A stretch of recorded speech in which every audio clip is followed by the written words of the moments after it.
मैं कार्तिक संडेल और आप देख रहे हैं लर्निंग पॉइंट। देखेंगे बिहार के मैक्सिमम विद्यालय में जो आईसीटी इंस्ट्रक्टर एवं नाइट गार्ड को बहाल किए गए थे, जिनका जो है 31 जनवरी 2025 के बाद सेवा समाप्त कर दी गई थी, ऐसा विभाग के द्वारा लेटर निकाला गया है। अब इसके ऑर्डर में जो है पटना हाई कोर्ट के द्वारा जो है इस पे स्टे लगा दिया गया है। इसमें बहुत सारी कंपनियां ने जो है फाइट किया था, जिसके लिए पटना हाई कोर्ट जो है इस ऑर्डर पे जो है 31 तारीख को जो निकालने वाला लेटर 9 तारीख को जारी हुआ था दिसंबर में, इस पे जो है स्टे लगा दिया गया है। फिलहाल ये कोर्ट का जजमेंट है। इसमें कई सारी कंपनियों ने जो है किया था, आप इसको पढ़ सकते हैं। क्लियर लिखा हुआ है, 20 तारीख को ये हुआ था। Learned counsel for the respondent takes time for filing counter affidavit जो है इनके द्वारा फाइल किया गया था। Learned counsel for the petitioner has stated the person to work order issued by the authority. The petitioner has established the computer labs as per terms of computer order and appointed computer teachers and also night guards। यानी ये जो है government के अनुसार इन्होंने जो है computer lab तैयार किए, कंप्यूटर इंस्ट्रक्टर को बहाल किए और कंप्यूटर सुरक्षा के लिए रात्रि प्रहरी का जो है बहाली किया इन्होंने। उसके बाद जो इसमें कहा रहा है कि learned council has started that after the petitioner has completed the works and appointed the computer teachers and night guard, the authorities all of sudden has passed the impugate order directing the officials not to permit the petitioner to run the computer lab. Learned Council has started the petitioners has invested amounts in the setting up the labs and also hiring the computer teachers and night guard, and in case the work is stopped, the petitioner will put the great in irreparable loss. यानी विभाग के द्वारा जो है एकाएक जो है ऐसा आदेश पारित कर दिया गया, जिसके अंतर्गत कहा गया कि अब जो है लैब नहीं चलाना है और ये रात्रि प्रहरी या कंप्यूटर इंस्ट्रक्टर नहीं चाहिए। तो इससे जो है जो भी कंपनियां थी इन्होंने काफ़ी बड़े अमाउंट को जो है इसमें इन्वेस्ट किया था और इनका बहुत बड़ा लॉस होगा। इसमें जो है पटना हाई कोर्ट का CWJC नंबर जो है 228 ऑफ 2025 जो है ऑर्डर पास हुआ था, जिसके अंतर्गत कहा गया है having regard the above of the operation of the impugned order annexure P7 dated 6/12/2024 annexure P8 dated 9/12/2024 shall remain stayed. यानी इस पे जो है स्टे लगा दिया गया है। अगला मैटर 7/2/2025 को सुनवाई होगा। ये एडवोकेट जो है अभिषेक रेड्डी हैं। इसी तरीके अभी ये जो है जुपिटर शक्ति कंसल्टेंसी प्राइवेट लिमिटेड का लेटर है, बाकी मैं दूसरी कंपनी का भी दिखाऊंगा। देखेंगे ये ऑर्डर ये डेलबॉन ओबीसी प्राइवेट लिमिटेड कंपनी है, जिन्होंने जो केस फाइल किया था वर्सेज स्टेट ऑफ बिहार। ठीक है, रिस्पोंडेंट और पेटिशनर, इसमें क्लियर कहा गया है, इसमें भी सेम वही मसला है। बाकी और भी कंपनियों का जो है ये ऑर्डर है, जिसको जो है फिलहाल जिस पे रोक लिया गया है। अगली सुनवाई फरवरी में 7 तारीख को होगी। इसके आधार पर जो है आगे की प्रक्रिया डिसाइड किया जाएगा। तो बाकी क्या कुछ वकील ने कहा उसको भी मैं आपको बताऊंगा, तो वीडियो को देखिएगा अंत तक। वीडियो अगर अच्छा लगे तो लाइक शेयर और सब्सक्राइब करना बिल्कुल नहीं भूलिएगा। तो देखिए वीडियो क्या कुछ कह रहे हैं वकील साहब। लैब का अधिष्ठापन से संबंधित है, इंस्टॉलेशन से संबंधित है, जिसके लिए शिक्षा विभाग ने एक अपनी हाई लेवल कमेटी की मीटिंग करते हुए लोगों को, जो सरकारी स्कूल में बच्चे पढ़ रहे हैं, करीब 7 लाख का स्टूडेंट, जिनको कंप्यूटर एजुकेशन देने के लिए, कंप्यूटर प्रशिक्षण के लिए केंद्र बनाने के केंद्र बनाया गया। आईसीटी लैब का अधिष्ठापन किया गया, इंस्ट्रक्टर अपॉइंट की गई, उसको देखभाल करने के लिए नाइट गार्ड अपॉइंट किया गया, जिसके लिए उन्होंने ये 253/C लेटर भी निकाला गया, जिसमें डायरेक्टली प्रत्येक डिस्ट्रिक्ट एजुकेशन ऑफिसर को प्रत्येक डिस्ट्रिक्ट के लिए उनको दिया गया कि आप एजेंसी रख सकते हैं। उसके द्वारा उनको वर्क ऑर्डर दिया गया। वर्क ऑर्डर देने के बाद लोगों ने आईसीटी लैब इंस्टॉल किया, नाइट गार्ड का अपॉइंट किया, इंस्ट्रक्टर को अपॉइंट किया, और पढ़ाई भी पिछले 1 सालों से चलती आ रही है। लेकिन ये निविदा कब निकाली गई थी? ये निविदा 2023 में निकाला गया। कितने वर्षों के लिए? 5 सालों के लिए, जिसके क्लॉज 9 में क्लियरली, जो आपको मैं बताया कि ज्ञापन संख्या जो 253C है, उसमें डायरेक्टली लिखा हुआ है कि ये निविदा जो है और ICT lab shall be install for 5 years. तो फिर ये मामला आपके पास कैसे आ गया? ये मामला आ गया कि 1 साल भी नहीं पूरा है और इन लोगों ने without issuance of even a so cause notice without recalling the said order in, और सीधे डायरेक्टली इनको कह दिया कि आप लोगों ने जो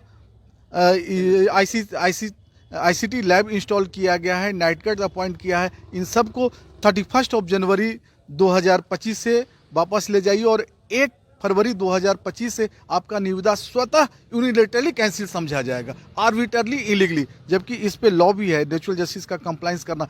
कोई भी अगर आदेश पारित करते हैं किसी के अगेंस्ट में तो at least one opportunity must be given for hearing, लेकिन इनको कोई शीट ऑफ पेपर तक नहीं इशू किया गया। इवन चाहे आप सरकार हो, कोई अथॉरिटी हो या कोई भी व्यक्ति विशेष हो, अगर किसी अनुबंध में आप जाते हैं तो आपको ये अपॉर्चुनिटी उनको देना ही है कि अनुबंध कैंसिल करने के पहले सुनना है।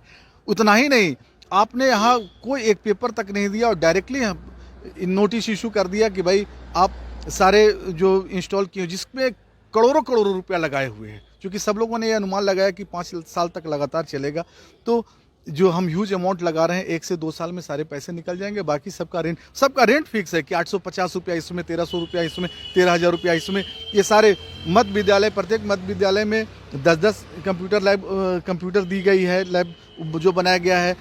हाई स्कूल जो है उसमें 20 कंप्यूटर लैब दिया गया है, इंस्ट्रक्टर अपॉइंट किया गया है, उसके देखभाल के लिए नाइट गार्ड, और सारे का पेमेंट जो है एजेंसी के द्वारा दिया जा रहा है। लेकिन एजेंसी के द्वारा, हाँ, सभी का पेमेंट एजेंसी के द्वारा, क्योंकि उसने कहा कि सारा पेमेंट आप अपने से अपॉइंट कीजिए और हम एजेंसी को देंगे, एजेंसी उनको देंगे। लेकिन 1 आध महीने का पैसा दिया और बाकी करोड़ों करोड़ों रुपया मैं देख रहा हूँ कि उन्होंने एडमिटेड है उनके लेटर में, ये 9/12/2024 का लेटर में एडमिटेड है कि करोड़ों करोड़ रुपया जो इस फाइनेंशियल ईयर तक, लेकिन एकाएक वो लेटर यहाँ से निकाल दे रहे हैं कि नहीं, आपकी साथ जो अनुबंध की गई थी सब आप वो 1 फरवरी 2025 से यूनिलेटरली कैंसिल किया जा रहा है और आप लोग 31 जनवरी 2025 में सारे अपने जो कंप्यूटर इंस्टॉल किए हैं सबको वापस ले जाइए, नहीं तो उसकी हमारी कोई जिम्मेवारी नहीं है। इसमें तो कई कंपनियां होंगी, हाँ, एजेंसियां होंगी। इसमें हमें लग रहा है सैकड़ों कंपनियां हैं, करीब ये 10,000 स्कूलों में स्थापित की गई है, जिसमें डिफरेंट चूँकि छोटे छोटे एजेंसी जो काम करके, और इतना तक ही नहीं, मैं तो जिस एजेंसी को जानता हूँ वो एजेंसी ने याचिका सर आपके यहाँ कौन आया था? हाँ, हमारे पास याचिका कई एक याचिका मैंने दायर किया है इसमें, जिसमें एक है CWGC नंबर 217/2025 जो श्री राधे इन्फोटेक सीट के नाम से है, उसे मैंने फाइल किया है और उसमें इस चीज़ को मैंने ऑनरेबल कोर्ट के पास रखा कि जो एक डॉक्ट्रिन ऑफ प्रोविजनरी एस्टॉपल होता है कि once you have given a statement you can not deny from that particular statement which has already been given earlier, और यहाँ पे आप ऑलरेडी और उससे बंधे हुए हैं आप। कोर्ट ने कहा कि you are also bound to follow it, आप उसके पीछे नहीं, अगर आपने 5 साल के लिए अनुबंध किया है तो that must be continue for 5 years, और आपने इनको कैसे इस तरह का लेटर और डायरेक्ट कैंसिल कर दिया कि without issuing sheet of paper. ऐसे में तो कंपनी के साथ साथ कई लोग भी सर बेरोजगार भी हो जाएंगे। हाँ, कई एक लोग बेरोजगार हो गए और कंपनी में ऐसी स्थिति उत्पन्न हो गई है कि कुछ लोग को मैं देख रहा हूँ, ये श्री राधे इन्फोटेक के ही, कि उन्होंने अपने गया में स्थित उनकी जो मकान है उनको सेल करना पड़ा है। ये इनके मालिक कौन है? इनके मालिक जो हैं राधा कुमारी उनका नाम है, और श्री राधे इन्फोटेक के वही प्रोप्राइटर हैं। और उसके बाद जो है एक श्याम इस्पात का भी मैं केस कर रहा हूँ, जो जिनके मालिक कमल कुमार नोपानी है, मिसर्स ये मनीष का है, फिर एक महीने के ये Mrs ANP info solution private limited है, वो कंपनी है जिसके मालिक निमित कुमार खान है, उनको सेल करना पड़ा है। ये इनके मालिक कौन है? इनके मालिक जो हैं राधा कुमारी उनका नाम है, और श्री राधे इन्फोटेक के वही प्रोप्राइटर हैं। और उसके बाद जो है एक श्याम इस्पात का भी मैं केस कर रहा हूँ, जो जिनके मालिक कमल कुमार नोपानी है, मिसर्स ये मनीष का है, फिर एक महीने के ये Mrs ANP info solution private limited है, वो कंपनी है जिसके मालिक निमित कुमार हैं। ये सारे का उनका तो केस यही 27 तारीख को लगा हुआ है। तो मामला है कि 2023 में संविदा निकाली जाती है, उस समय ACS कोई और होते हैं, अभी ACS कुछ और है, तो क्या लग रहा है कि शिक्षा विभाग में किस तरह का ये माहौल देखने को मिल रहा है कि एक आदमी निविदा निकालते हैं, दूसरे कैंसिल कर दे रहे हैं? देखिए, यही तो बहुत बड़ा खेल है जो मैंने पाया, क्योंकि उस वक्त ACS जो थे उन्होंने निविदा निकाला, उस अनुसार से सारे कार्य को उन्होंने किया, एडवर्टीजमेंट होता है, लोग पार्टिसिपेट करते हैं, उस आधार पे जब सारे after performing each and every formalities work order निकलता है, वर्क ऑर्डर के बाद वो जब वर्क ऑर्डर को कंप्लाइंस कर देते हैं तो कंप्लीशन सर्टिफिकेट इश्यू होता है, सारा काज सुचारू रूप से चलता हो। जैसे ही नेतृत्व बदला, एसीएस बदले, दूसरा आया, फिर अब क्या उनका अंदर का है, हमें तो लगता है कि कुछ हैविंग द पिक्यूनियर इंटरेस्ट, उन्होंने इस तरह का कार्य को करने का कोशिश किया कि लोग आए हमारे इलीगल ग्रेटिफिकेशन को फुलफिल करें। नहीं हुआ तो उन्होंने इस तरह का नोटिफिकेशन निकाल दिया जो बिल्कुल गैर कानूनी है। तो क्या सर एजेंसी को तो कुछ तो बताया होगा ना कि कारण? कोई without issuance of even show cause notice, without issuance sheet of paper, this impugned order has been pass. That's why honourable court ने उस पर संज्ञान लिया और उन्होंने कहा कि नहीं, ये तो बहुत बड़ी स्कैम है, ये इलीगल एक्शन है, और उस आधार पे उन्होंने इमीडिएटली उसको स्टे कर दिया है। तो अब स्टे हो जाने के बाद, जिस तरह से अब कोर्ट का आदेश आ गया, स्टे होने के बाद अब आगे क्या करेगी कंपनी? क्या फिर उनका जो बकाया राशि है उसका भुगतान करने के भी कोर्ट आदेश देगी? मैंने अपने रीट एप्लीकेशन में हमारा एक प्रेयर भी है कि for directing and commanding the responsible authorities to give the dues payments to all the petitioner which is already admitted in the notification of the state government itself. और उतना ही नहीं, बाकी के जो निविदा के अनुसार से जो तय रकम है, मंथली जो रेंट देना है, उनको देना है। ये 5 साल तक कंटिन्यू रहेगा, 5 साल तक रहेगा एकदम, इसमें कहीं कोई दिक्कत नहीं। कानून यही कहता है, आज तक का जो हमारा अनुभव रहा, कि अगर once you have enter into an agreement and there is no any laches on the part of the agencies, then that shall be continue for 5 years। मतलब कहा जा कुछ इन्होंने कहा, अभी आप सारी मुद्दा, सारे जानकारी अपडेट समझ गए होंगे।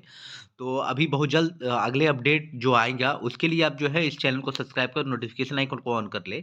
तो आईसीटी इंस्ट्रक्टर एवं रात्रि प्रहरी के अंतर्गत जो भी अपडेट आएंगे मैं आपको यहाँ पे अपडेट करता रहूँगा। सो आगे की भी बहाली की प्रक्रिया या विषय इंक्रीज किया जाता है, वो टोटल चीज़ आपको अपडेट यहाँ इस चैनल पे देखने को मिलेगा। इसके लिए चैनल को सब्सक्राइब कर नोटिफिकेशन आइकन को ऑन कर ले। फिर भी किन्हीं को कोई क्वेश्चन है तो कमेंट करना बिल्कुल नहीं भूले। यहाँ तक वीडियो देखने के लिए आपका बहुत बहुत धन्यवाद।